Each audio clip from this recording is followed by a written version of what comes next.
Salam sejahtera, saudara yang dikasihi Tuhan. Senang jumpa lagi dalam renungan hari ini. Mari kita siapkan hati kita, kita berdoa. Kepadamu ya Tuhan kami datang, mengucap syukur untuk kesempatan yang baik ini. Saatnya bagi kami untuk mendengarkan firman-Mu. Terangilah hati kami, pimpinlah kami sekalian dalam nama Tuhan Yesus. Amin. Pembacaan firman Tuhan dari Keluaran pasal 28 ayat 1. Keluaran 28 ayat 1, engkau harus menyuruh abangmu Harun bersama-sama dengan anak-anaknya datang kepadamu dari tengah-tengah orang Israel untuk memegang jabatan imam bagiku. Harun dan anak-anak Harun yakni Nadab, Abihu, Eleazar, dan Itamar. Demikian pembacaan firman Tuhan, Keluaran 28 ayat 1. Tema renungan kita, keimaman Harun. Keimaman Harun memiliki peranan yang sangat penting dalam sejarah bangsa Israel, karena ia dan keturunannya dipilih oleh Allah untuk melayani sebagai imam-imam di hadapannya. Keimaman ini didirikan dengan tujuan untuk mendekatkan umat kepada Tuhan, mengajarkan mereka cara untuk hidup sesuai dengan kehendaknya, dan mempersembahkan korban sebagai tanda perdamaian dan penyucian dosa. Mari kita lihat beberapa bagian penting. Pertama, bahwa keimaman adalah panggilan khusus dan pilihan Tuhan.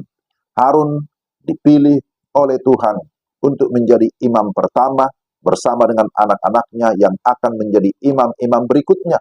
Sebagaimana Keluaran 28 ayat 1. Pemilihan ini adalah anugerah dari Tuhan Allah dan menunjukkan bahwa pelayanan kepada Tuhan dalam perjanjian lama bukanlah untuk sembarang orang, melainkan untuk mereka yang dipilih oleh Tuhan sendiri. Harun dan keturunannya memiliki tugas yang sangat mulia, tetapi juga penuh tanggung jawab.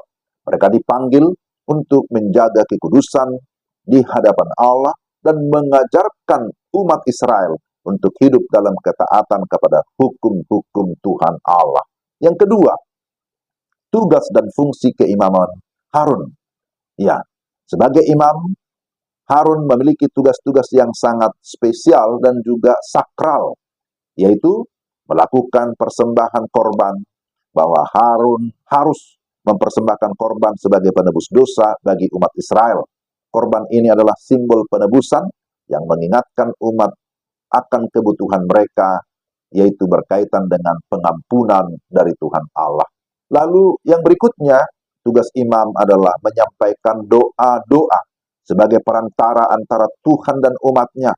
Harun harus membawa doa umat ke hadapan Allah, memohon pengampunan, memohon berkat dan petunjuk bagi mereka. Lalu berikutnya, melaksanakan peraturan-peraturan Allah. Harun dan anak-anaknya bertanggung jawab untuk menjaga agar hukum dan peraturan Allah dipatuhi oleh umatnya, termasuk mengenai kebersihan, tata cara ibadah, dan penggunaan tempat kudus atau kemah suci. Yang ketiga, di dalam pasal ini disebutkan tentang pakaian keimaman sebagai simbol kehormatan dan kewajiban. Allah memberikan instruksi yang sangat detail mengenai pakaian imam yang harus dikenakan oleh Harun dan juga digunakan oleh anak-anaknya. Pakaian tersebut dirancang untuk menunjukkan kemuliaan dan kehormatan dari tugas mereka sebagai pelayan Tuhan. Pakaian ini juga mengingatkan umat Israel bahwa imam adalah perantara yang suci antara Tuhan dan mereka. Dan yang keempat, keimaman Harun dan juga ketidakmampuan manusia, bahwa betul Tuhan memilih Harun sebagai imam, dan juga tentu sebagai manusia Harun pun memiliki keterbatasan, bahwa dalam menjalankan tugas-tugasnya, meskipun Harun dipilih dan berlengkapi dengan pakaian yang mulia, ia tetaplah manusia yang tidak sempurna. Dia pernah mengalami kegagalan dalam menjalankan tugasnya, seperti ketika ia ikut serta dalam membuat patung anak lembu emas dalam Keluaran pasal 32. Namun, Allah dalam kasih-Nya tetap memberikan kesempatan kepada Harun dan keturunannya untuk bertobat dan melanjutkan pelayanan mereka. Sebagai orang percaya, kita juga dipanggil untuk hidup dalam kekudusan dan menjadi perantara untuk menyampaikan kasih Allah kepada dunia. Bahwa sesungguhnya orang-orang yang percaya kepada Yesus Kristus, kita juga disebut sebagai imamat yang rajani, orang-orang yang sudah dipilih oleh Tuhan untuk menjalankan kehendak-Nya. Kita bersyukur untuk panggilan yang mulia itu. Mari kita berdoa.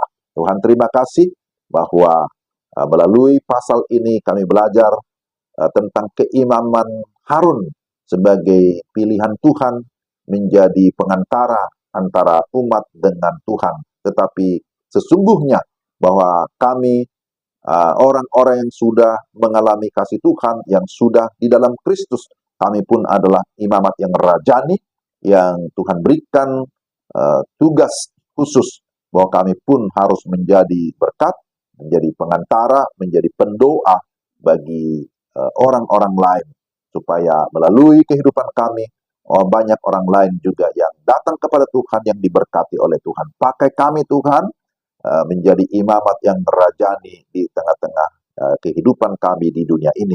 Dalam nama Tuhan Yesus kami berdoa. Amin. Demikianlah renungan kita hari ini. Tuhan memberkati saudara-saudara sekalian. Shalom.